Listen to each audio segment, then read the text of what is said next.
अगर आप पढ़ लिख कर शिक्षित होकर श्राद्ध क्रियाक्रम करते हैं तो एक तर्कवादी के दृष्टिकोण में आप मूर्ख हैं।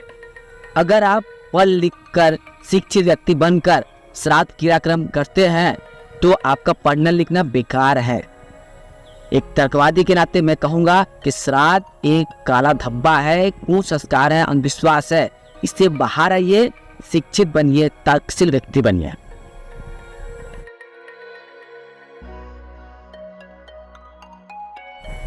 नमस्कार, मैं संतोष शर्मा और आप सभी देख रहे ऑटोबायोग्राफी यानी मेरी आत्मकथा। यानी एक तर्कवादी होने के नाते, एक युक्तिवादी होने के नाते मैं अपनी बातें, अपना विचार आपके सामने रखने की कोशिश करता हूँ ताकि मेरा विचार आपको प्रभावित कर सके और आपके मन में कोई तरह का अंधविश्वास है, कुसंस्कार है, कुरीति है, कुप्रथा आपके मन में बसा हुआ है, उससे आप बाहर आ गए। तो आज भी हमारे इस पढ़े लिखे समाज में जब कोई व्यक्ति श्राद्ध करता है, जब कोई व्यक्ति अपने माता पिता के निधन के बाद श्राद्ध क्रियाक्रम करता है तो मैं आश्चर्यचकित हो जाता हूँ। इस बात को लेकर मैं चिंतित हो जाता हूँ कि कब सभी लोगों को, समाज को यह समझ में आएगा कि किसी इंसान के मृत्यु के बाद उसकी आत्मा की मृत्यु हो जाती है और मृत आत्मा के नाम पर आप जो कुछ करिए, श्राद्ध करिए, क्रियाक्रम करिए, दान पुण्य करिए, भोजन करवाइए और हरि कीर्तन करवाइए, कुछ भी करवा लीजिए, मृत व्यक्ति को कोई फर्क पड़ने वाला नहीं, मृत आत्मा को कोई फायदा पहुंचने वाला नहीं। मैं श्राद्ध के बारे में पढ़ने के लिए, जानने के लिए काफी पुस्तकें पढ़ा। एक तर्कशील व्यक्ति के नाते मैं हर एक अंधविश्वास के पीछे, हर एक प्रथा के पीछे, हर एक कुसंस्कार पीछे क्या कारण है उसे जानने के लिए पुस्तकें पढ़ता हूँ। धार्मिक पुस्तकें, वैज्ञानिक पुस्तकें, तर्कशील पुस्तकें। और मैं अपने समय में पुस्तकें पढ़ता हूँ। यूट्यूब चैनल पर तर्कशील वीडियो भी देखा करता हूँ। तार्किक ज्ञान अर्जित करने के लिए भारतीय विज्ञान और युक्तिवादी समिति के वाइस प्रेसिडेंट भी हूँ। और इसी नाते मैं अपने ऑफिस जाते समय भी अपने साथ पुस्तक लेके जाता।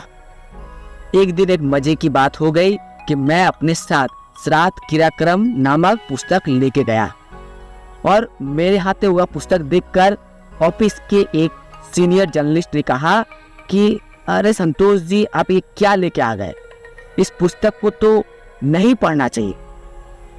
मैंने पूछा क्यों नहीं पढ़ना चाहिए?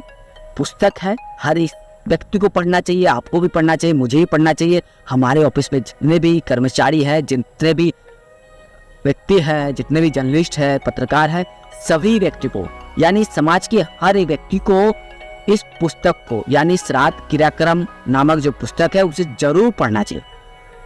इतना सुनने के बाद उस सीनियर जर्नलिस्ट ने फिर कहा कि इस पुस्तक को तो मरने के बाद पढ़ा जाता है, मरने के बाद पढ़ा जाता है, जीवित अवस्था में पढ़ने से पाप लगता है।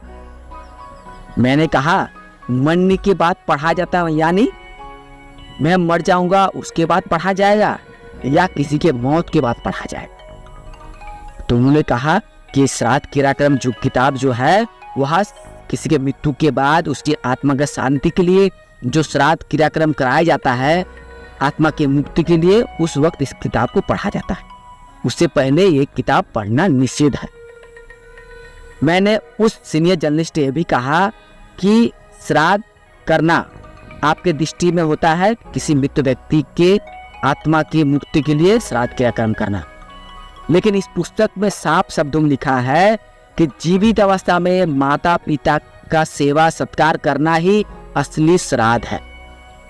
फिर सुन लीजिए, मैं श्राद्ध क्रियाक्रम का जो पुस्तक पढ़ा उसमें स्पष्ट रूप से लिखा हुआ है कि जीवित अवस्था में पुत्र अपने माता पिता को जो सेवा सत्कार करता है वही असली श्राद्ध है। मरने के बाद मृत व्यक्ति के नाम पर श्राद्ध क्रियाक्रम करना हौसला है, अंधविश्वास। और यह ज्ञान अर्जित करने के बाद मैं एक तर्कशील व्यक्ति के नाते अपनी माता के मृत्यु के बाद ना श्राद्ध क्रियाक्रम किया, ना मस्तक मुंडन करवाया, ना पुरोहित भोजन करवाया, ना दान पुण्य किया। इसके लिए मुझे आज भी कुछ लोग तरह तरह की कुयुक्तियां दिया करते हैं, लेकिन वह कुयुक्ति मेरे लिए कोई मायने नहीं रखता, क्योंकि मैंने खुद श्राद्ध क्रियाक्रम का क्या कारण है, क्यों करना चाहिए, नहीं करने से किसका नुकसान होगा, करने से किसका लाभ होगा, इसके बारे में मैं विस्तारित रूप से पढ़ा, जानने की कोशिश की। इसके लिए मैं श्राद्ध क्रियाक्रम नामक पुस्तक भी पढ़ा और पुस्तक के शुरुआत में ही यह बात स्पष्ट रूप से लिखा हुआ है कि जीवित अवस्था में अपने माता पिता का जो सेवा करता है, सत्कार करता है, वही श्राद्ध होता है। मृत व्यक्ति के नाम पर, मृत आत्मा के नाम पर श्राद्ध क्रियाक्रम करना एक पाखंड है, ढकोसला है। तो उस व्यक्ति ने, उस सीनियर जर्नलिस्ट ने मुझसे तर्क करने से चुप हो गया, क्योंकि मेरे बारे में उन्हें पता था कि संतोष के बारे में हर एक सवाल का तार्किक जवाब होता है, कुसंस्कार से संबंधित, धार्मिक आस्था से संबंधित, धार्मिक प्रथा से संबंधित। क्योंकि मैं आम आदमी की तरह हर बात पे आंखें बंद करके विश्वास नहीं करता। समाज में जितने तरह का अंधविश्वास है, कुप्रथा है, कुरीतियां है, सभी का खंडन मैं करने की कोशिश करता हूँ। इसके लिए मैं लगातार पढ़ता हूँ, लगातार पुस्तकें पढ़ता हूँ और पुस्तकें खरीदता भी हूँ। और इसके लिए मेरे घर में एक लाइब्रेरी भी बना हुआ है, एक तर्कवादी युक्तिवादी लाइब्रेरी। आप चाहे मेरे घर कभी आइए, मैं उस लाइब्रेरी को दिखाऊंगा, जहाँ एक से बढ़कर एक तर्कशील किताबें, युक्तिवादी किताबें, विज्ञानवादी किताबें और धर्म ग्रंथ का भंडार है।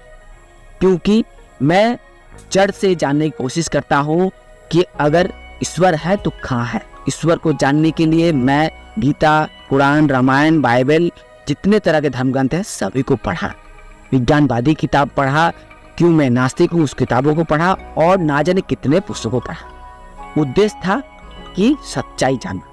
और इसी क्रम में मैं श्राद्ध क्रियाक्रम से संबंधित पुस्तकें पढ़ा और गहराई से, विस्तार से जाना। और मैं यह सत्य को आज जाना हूँ, आपको भी बताता हूँ कि मृत व्यक्ति के नाम पर आप कुछ भी कर लीजिए, श्राद्ध क्रियाक्रम कर लीजिए, किसी को फायदा नहीं होने वाला, ना आपका ना समाज का। जीवित अवस्था में अपने माता पिता की सेवा करिए, यही आपके जीवन का सबसे बड़ा अमूल्य श्राद्ध होगा, अमूल्य आशीर्वाद होगा। इसलिए पंडित, पुजारी, मौलवियों की बातें में ना आए, श्राद्ध क्रियाक्रम से मुक्त हो जाए। श्राद्ध क्रिया नामक अंधविश्वास से मुक्त समाज हम करना चाहते हैं। आज मैंने अपने माता के नाम पर श्राद्ध क्रियाक्रम नहीं किया, कल और कोई नहीं करेगा, और इसी तरह से पूरे समाज में श्राद्ध मुक्त समाज गठित होगा। और इसी तरह से एक दिन ऐसा भी आएगा कि पूरा समाज श्राद्ध नामक अंधविश्वास से मुक्त हो जाएगा और सभी लोग तार्किक हो जाएंगे, युक्तिवादी हो जाएंगे। तो श्राद्ध क्रियाक्रम से संबंधित, आत्मा परमात्मा से संबंधित, ब्राह्मण समाज, पुरोहित समाज, मौलवी समाज से संबंधित और भी सवाल जवाब मैं आगे भी लेके आऊंगा। आप सब देखते रहिए ऑटोबायोग्राफी, साथ में मैं संतोष शर्मा। नमस्कार।